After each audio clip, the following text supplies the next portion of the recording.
Oke, sekarang kita masuk ke nomor 3. Seseorang mencoba memindahkan meja yang beratnya 2.500 Newton dengan cara didorong. Orang tersebut mendorong meja dengan kekuatan yang sama dengan gesekan antara meja dan lantai. Manakah dari pernyataan berikut yang benar? Apakah A. Meja akan bergerak lurus dengan kecepatan konstan? B. Meja akan bergerak lurus dengan kecepatan yang selalu bertambah? C. Meja akan bergerak melingkar? D. Meja tepat akan bergerak? Atau E. Meja akan tetap diam? Nah, kita ini ngobrolin tentang gaya. Berarti fokus kita adalah hukum Newton. Nah, hukum Newton itu ada 3. Yang pertama, sigma F sama dengan 0 ketika kita melakukan gaya, tetapi bendanya itu cenderung tetap diam atau dia bergerak dengan kecepatan konstan. Oke, jadi ini itu kalau misalnya bendanya diam, tetap diam, atau benda yang bergerak dengan kecepatan tetap, gitu ya.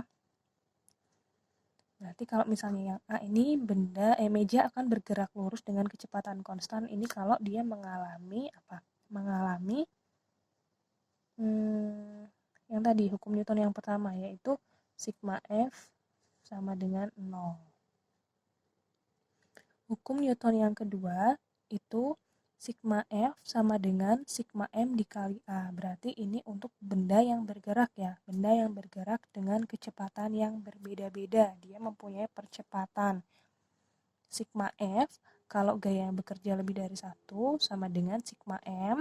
Sigma M berarti kalau dalam sistem tersebut bendanya lebih dari 1 dikali A. Yang ketiga adalah hukum yang ketiga itu sigma F aksi sama dengan sigma F reaksi. Nah, ini sebenarnya simpel konsep, tapi kita harus paham dulu gimana sebenarnya. Nah, di hukum Newton ini, gaya-gaya ini kan nggak sendirian. Dia juga ditemenin sama yang namanya gaya gesek. Gaya gesek itu gaya yang arahnya melawan gaya utama. Jadi kalau kalian ngedorong meja ini ke sini, ke kiri, berarti kalau ini ada gesekan antara meja dan lantai, berarti gaya geseknya ke arah kanan. Gaya gesek itu ada 2, gaya gesek kinetik dan gaya gesek statis. Rumusnya berarti koefisien gesek dikali sama gaya normal. Kalau statis berarti koefisien gesek statis dikali sama gaya normal. Nah, untuk menentukan apakah benda itu bergerak atau tidak, kita harus ngetes dulu nilai gaya yang dilakukan sama Mas ini itu lebih kecil dari Fs, lebih besar atau sama dengan. Kalau misalnya gaya yang dilakukan Masnya ini lebih kecil dari gaya gesek statisnya, berarti ini bendanya belum bergerak. Nah, kalau misalnya gayanya Masnya ini lebih gede dari gaya statisnya ini, gaya gesek statisnya ini, berarti benda sudah bergerak.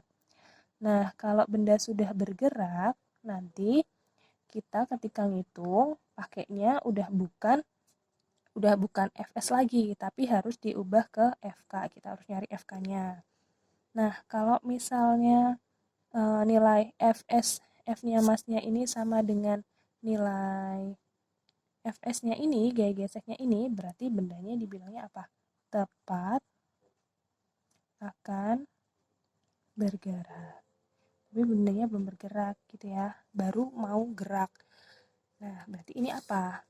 Masnya di sini soalnya bilang, orang tersebut mendorong meja dengan kekuatan yang sama dengan gesekan antara meja dan lantai. Itu berarti nilai Fs-nya sama dengan nilai F. Berarti apa yang terjadi? Yang terjadi adalah meja tepat akan bergerak. Yang dia